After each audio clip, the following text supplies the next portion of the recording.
नमस्कार, city vision समाचार में आपका स्वागत है। सीएम केसीआर ने स्पष्ट किया है कि तेलंगाना भवन में कल होने वाली टीआरएस आम सभा की बैठक हमेशा की तरह होगी। यह स्पष्ट किया गया है कि उपचुनाव कार्यक्रम का इस सभा पर कोई प्रभाव नहीं पड़ेगा। उन्होंने कहा है कि किसी भी सदस्य को भ्रमित नहीं होना चाहिए।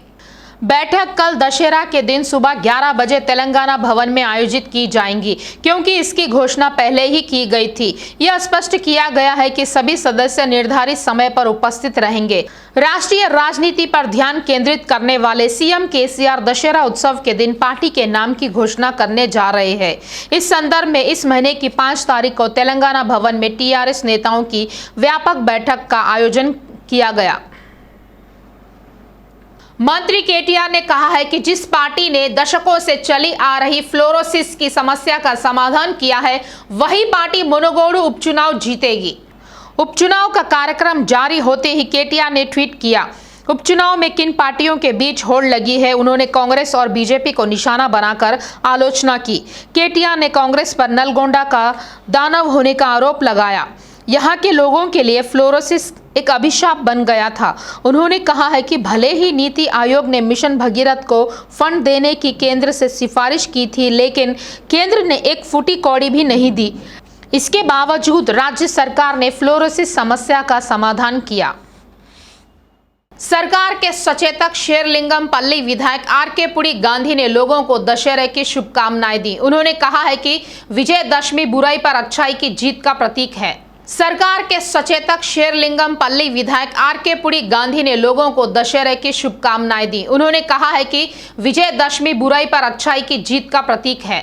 उपचुनाव का कार्यक्रम जारी होने से बंडी संजय की पद यात्रा स्थगित कर दी गई है। हालांकि उपचुनाव के लिए 3 नवंबर को मतदान होना है, इसीलिए मुनुगोडु उपचुनाव में बीजेपी की जीत को लेकर उन्होंने अपनी पद यात्रा स्थगित कर दी है। बंडी संजय की पद यात्रा का चौथा चरण पूरा हो चुका है। अब 5वां चरण शुरू होने जा रहा था, लेकिन मुनुगोडु उपचुनाव की प्रक्रिया शुरू होते ही उन्होंने अपनी पद यात्रा स्थगित कर दी है।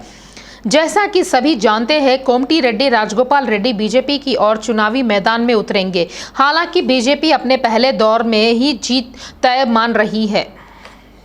बीजेपी भाग्यनगर जिला प्रवक्ता वीरेंद्र यादव ने तेलंगाना राज्य सरकार का विरोध करते हुए पुलिस के रवैये पर आक्रोश व्यक्त किया है।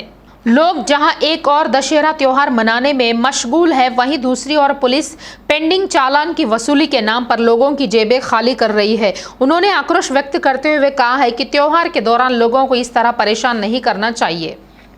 मुनुगोडु उपचुनाव को लेकर बिगुल बजा है। इस उपचुनाव को राज्य की राजनीति में महत्वपूर्ण माना जा रहा है, जबकि कांग्रेस इस सिटिंग सीट पर जीत हासिल करने को लेकर रणनीति बना रही है। इस संदर्भ में हैदराबाद स्थित गांधी भवन में नेताओं की बैठक आयोजित की गई। पार्टी के राज्य मामलों के अधिकारी माणिक्यम ठाकुर, सीएलपी नेता भट्टी विक्रमाकर, एआईसीसी सचिव बोस्सुराजू, नदीम, जावेद, रोहित चौधरी, संपत कुमार, चिन्ना रेड्डी, कार्यकारी महेश कुमार गौड़ और अन्य ने पीसीसी अध्यक्ष रेवंत रेड्डी की अध्यक्षता में समीक्षा बैठक में भाग लिया। मौजूदा विधायक राजगोपाल रेड्डी के इस्तीफे के बाद कांग्रेस, जिसने चंडूरू सभा के दौरान कार्यकर्ताओं और नेताओं को आश्वस्त करने की कोशिश की है, पिछले चुनाव की तरह नहीं बल्कि पहले ही अपने उम्मीदवार पालवाई श्रवंती को अपना उम्मीदवार घोषित कर दिया है। इसके अलावा वरिष्ठ नेताओं को प्रभारी के रूप में जिम्मेदारी दी गई। उम्मीदवारी तय होते ही श्रावंती एक छोर से दूसरे छोर तक चुनाव प्रचार कर रही है। रेवंत रेड्डी ने रोड शो के जरिए निर्वाचन क्षेत्र में प्रचार किया है। उपचुनाव का कार्यक्रम जारी होते ही मुख्य नेता गांधी भवन में जमा हो गए। इस बैठक में क्षेत्र स्तर पर अपनाई जाने वाली रणनीति, अभियान के व्यू रचना और शीर्ष नेताओं के दौरे को लेकर इस बैठक में चर्चा की गई। महेश्वरम और सरूनगर में बीजेपी और टीआरएस को झटका लगा। बीजेपी और टीआरएस से कांग्रेस पार्टी में बड़े पैमाने पर कार्यकर्ता शामिल हुए।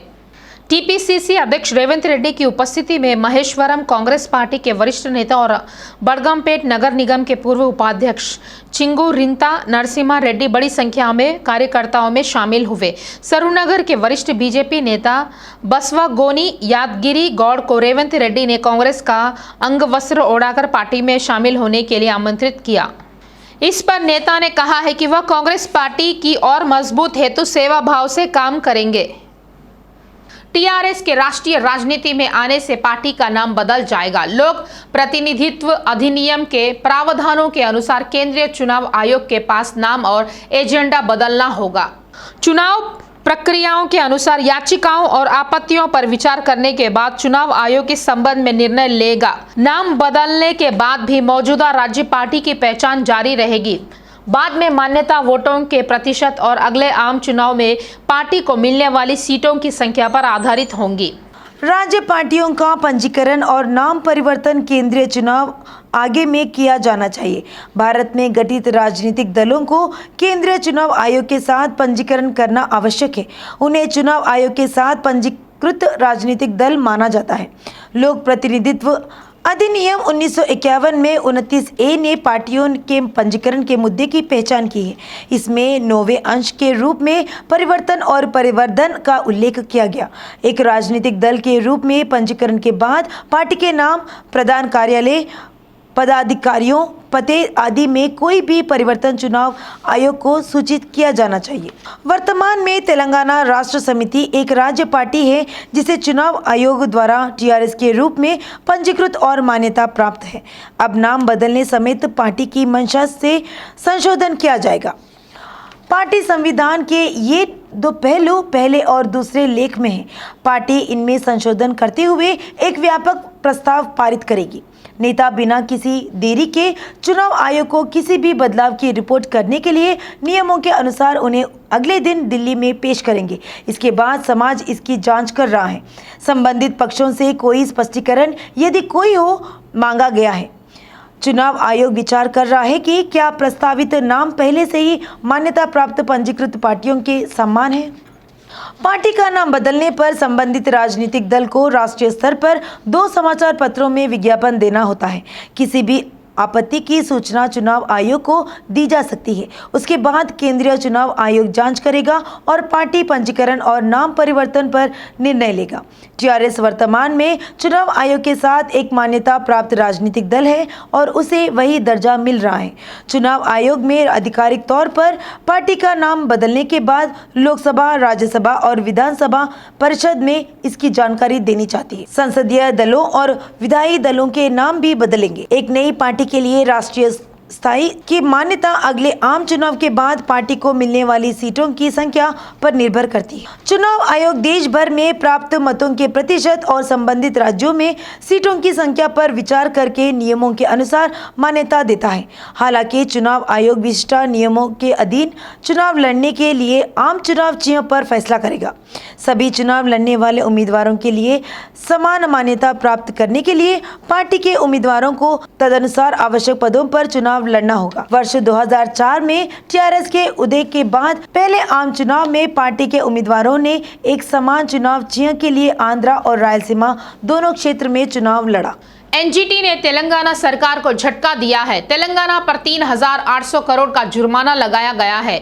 एनजीटी ने अपशिष्ट प्रबंधन में दिशा निर्देशों और पिछले निर्णयों को लागू न करने पर नाराजगी व्यक्त की है। एनजीटी ने 2 महीने के भीतर 3,800 करोड़ रुपए एक विशेष खाते में जमा करने के निर्देश जारी किए हैं।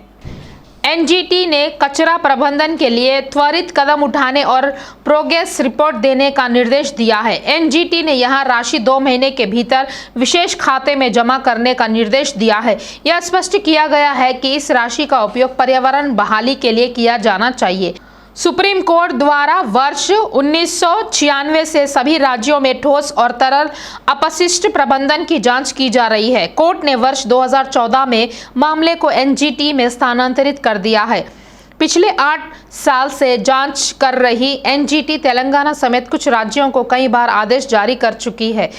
मुख्य सचिव सीएस स्वयं 2 बार सुनवाई में शामिल हुए। हालांकि एनजीटी ने पाया है कि तेलंगाना सरकार उनके द्वारा जारी किए गए आदेशों को लागू नहीं कर रही है। चुनाव आयोग ने मुनुगोडु उपचुनाव का कार्यक्रम जारी कर दिया है। वहीं इस महीने की 7 तारीख को अधिसूचना जारी की जाएगी, जबकि 14 तारीख को नामांकन दाखिल करने की आखिरी तारीख घोषित की गई है। नामांकन वापस लेने की अंतिम तिथि 17 तारीख निर्धारित की गई है। मतदान 3 नवंबर को होगा। मुनुगोडु उपचुनाव की मतगणना 6 नवंबर को होगी और उसी दिन अंतिम परिणाम घोषित किए जाएंगे। इस बीच जबकि कांग्रेस और बीजेपी ने पहले ही अपने उम्मीदवारों की घोषणा कर दी है और अपने चुनाव प्रचार अभियान को तेज कर दिया है। उल्लेखनीय है कि सत्तारूढ़ टीआरएस पार्टी ने अभी तक अपने उम्मीदवार की घोषणा नहीं की है। कोमटी रेड्डी राजगोपाल रेड्डी बीजेपी के उम्मीदवार के रूप में उपचुनाव लड़ रहे हैं, जबकि पालवाई श्रावंती कांग्रेस से चुनाव लड़ रही है। जिस दिन उपचुनाव कराने का कार्यक्रम जारी हुआ उसी दिन राज्य सरकार ने सब्सिडी वाले भेड़ के बदले नगद हस्तांतरण योजना लागू कर दी है। हालांकि यह योजना पहले पायलट प्रोजेक्ट के तौर पर शुरू की गई थी। इस पर 5,800 लाभार्थियों के खातों में पैसा ट्रांसफर कर दिया गया है। सरकार ने चरवाहों के कल्याण के साथ भेड़ बकरियों के मांस उत्पादों को बढ़ावा देने के लिए भेड़ वितरण योजना शुरू की है।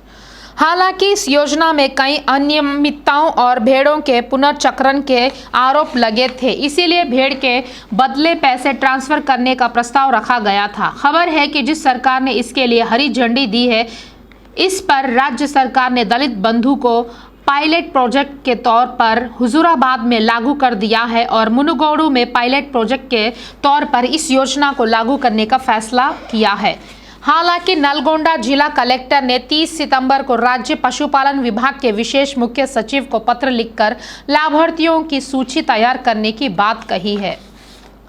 उस सूची के आधार पर सोमवार को ही मुनुगोडू में लाभार्थियों के खातों में पैसा ट्रांसफर किया गया। हैदराबाद मेट्रो में भी उसी स्तर की सेवा दी जा रही है जो अंतर्राष्ट्रीय मानकों के साथ उपलब्ध होती है। देश में पहली बार व्हाट्सएप ऐप के जरिए मेट्रो यात्रा टिकट बुक करने की सेवा शुरू हो गई है। L&T हैदराबाद मेट्रो रेल के CEO और MD KVB रेड्डी ने इसकी शुरुआत की है।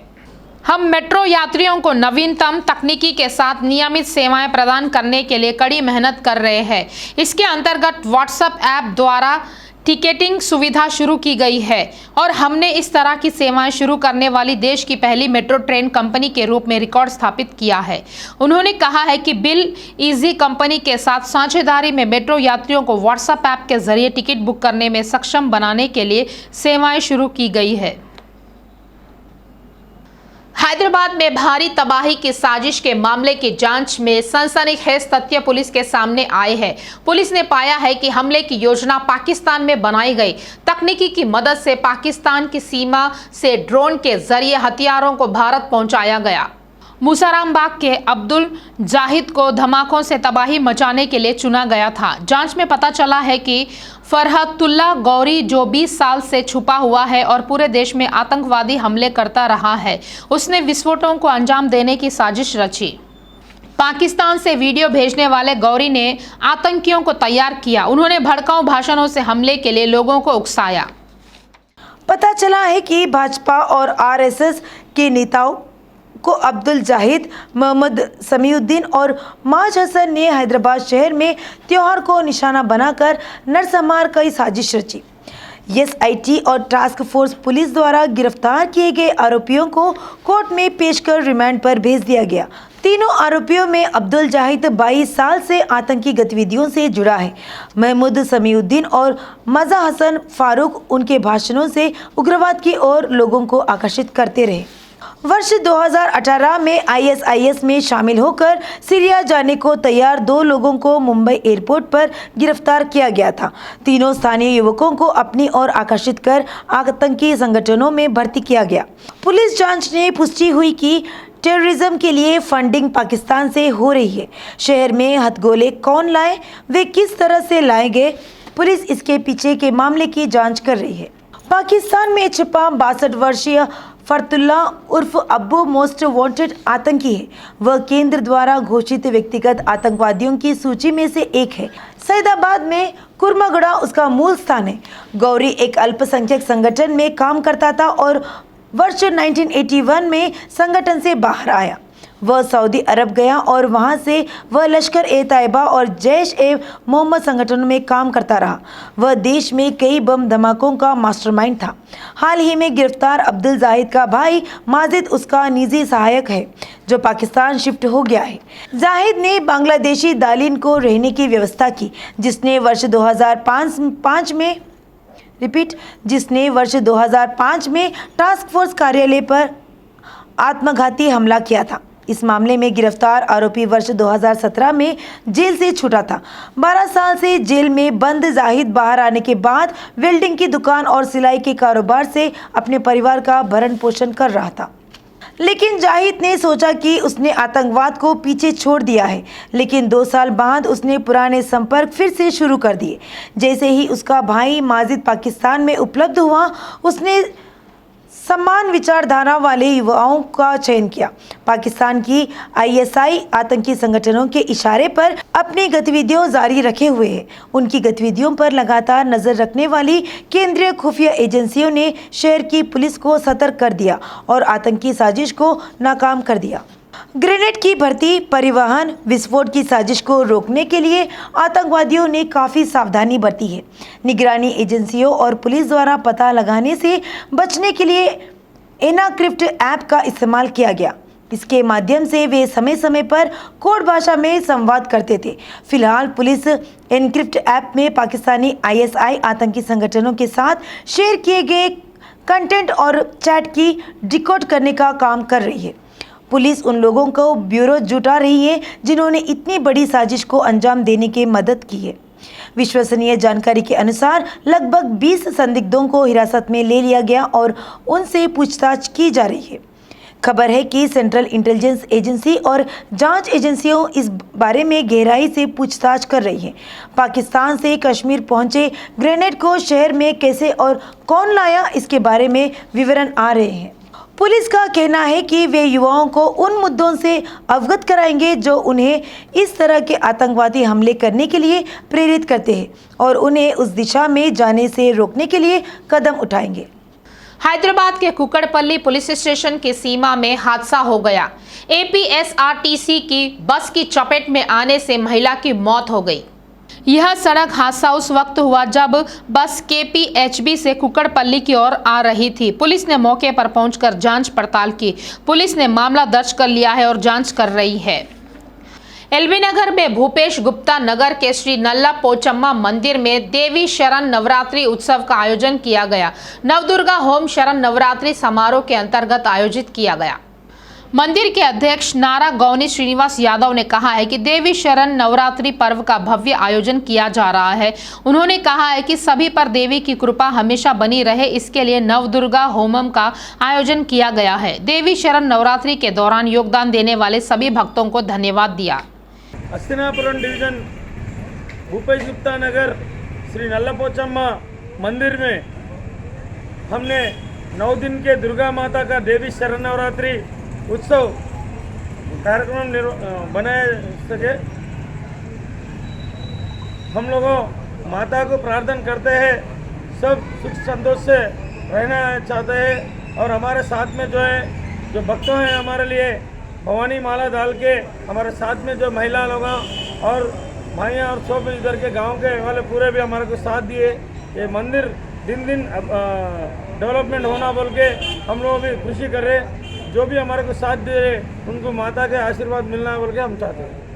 प्रधानमंत्री नरेंद्र मोदी इस महीने की 11 तारीख को हैदराबाद आएंगे। प्रधानमंत्री शहर में होने वाले UNWGIC सम्मेलन में भाग लेंगे। UNWGIC की बैठक इस महीने की 10 से 14 तारीख तक हैदराबाद में होंगी। UNWGIC सम्मेलन में कांग्रेस शिरकत करेंगी। साथ ही 120 देशों के करीब 2000 प्रतिनिधि भाग लेंगे। केसीआर की नेशनल पार्टी की घोषणा के बाद प्रधानमंत्री मोदी हैदराबाद आएंगे। हैदराबाद मौसम विज्ञान केंद्र ने जानकारी दी है कि राज्य के कई जिलों में 3 दिनों तक भारी बारिश होने की संभावना है। आंध्र प्रदेश के तटीय क्षेत्र में पश्चिम मध्य बंगाल की खाड़ी में ट्राफ रेखा समुद्र तल से 5.8 किमी तक फैली हुई है और इसमें दक्षिण पश्चिम वक्र है। बंगाल की खाड़ी के उत्तर पूर्व में एक और चक्रवाती हवाओं का क्षेत्र समुद्र तल से 5.8 किलोमीटर तक फैला हुआ है। इसके प्रभाव से मौसम केंद्र ने शुरुआती चेतावनी जारी की है कि बुधवार से 3 दिनों तक कई जिलों में भारी बारिश की संभावना है। ये थे अब तक के ताज़ा समाचार। आगे के ताज़ा समाचारों के लिए देखते रहे सिटी विजन लाइव।